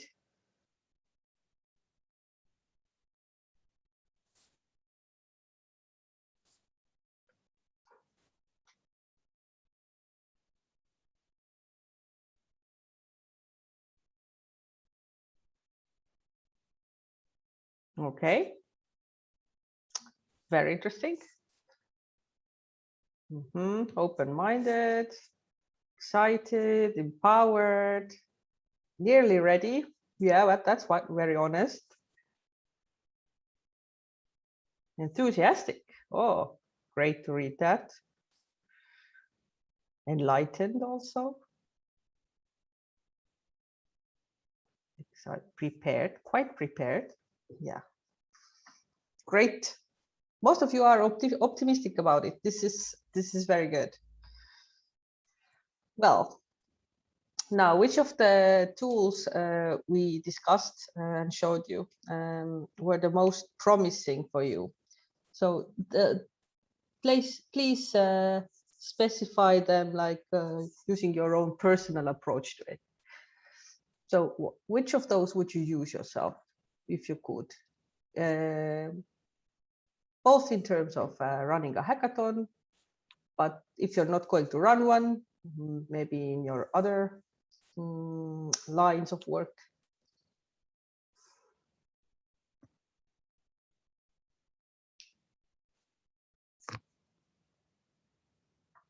Yeah. Mural is quite popular. Mentimeter also. Canvas, yes. All right. Good. Moving on to the next one. If you have any other tools that we didn't use, and we definitely, didn't use a lot of them, then just type them in, and maybe other participants could take note. So if there's something that you like a lot, you don't have to specify why, but just tell us what else could be used. Doesn't have to be online either.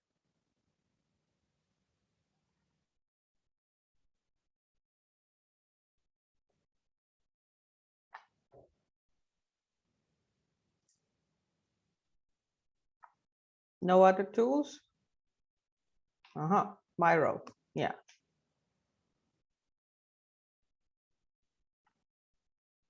Okay. Anything else?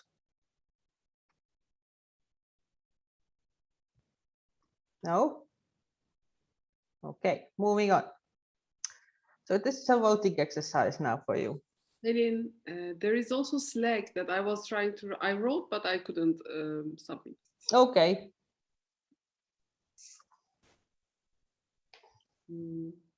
Open.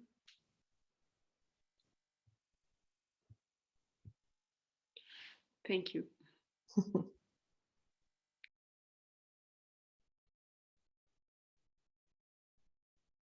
So I can see nobody is doubting participating at hackathons, which is also a nice thing to read. Okay, so we have 10 people who have answered. Now 11. Yeah. Okay.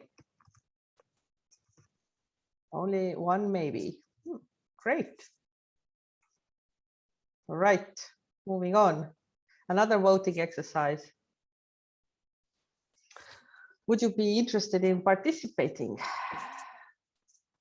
at the hackathon? One of those 4 that we will be having. Oh, sorry, at the LTT in Italy first. Yeah, 9 people would be. Excellent.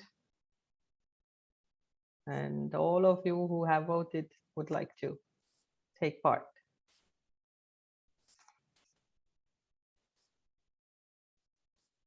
Okay. I think we have one more. No? Okay. So here you can add any final ideas that you want to share with us.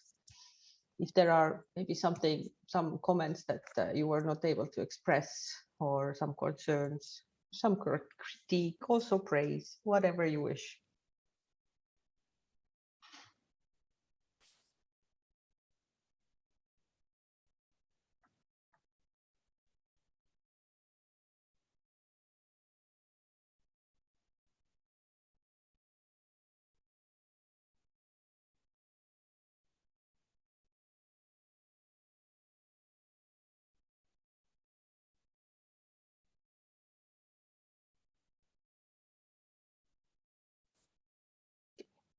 Another 30 seconds and then I will wrap it up in order to not take up too much of your precious time. Yes, I also agree that we should definitely get this put this into practice as soon as possible.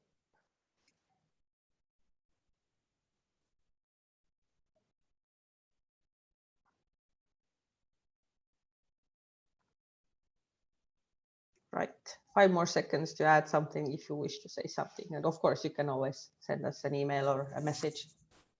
So thank you very much for participating also in this exercise.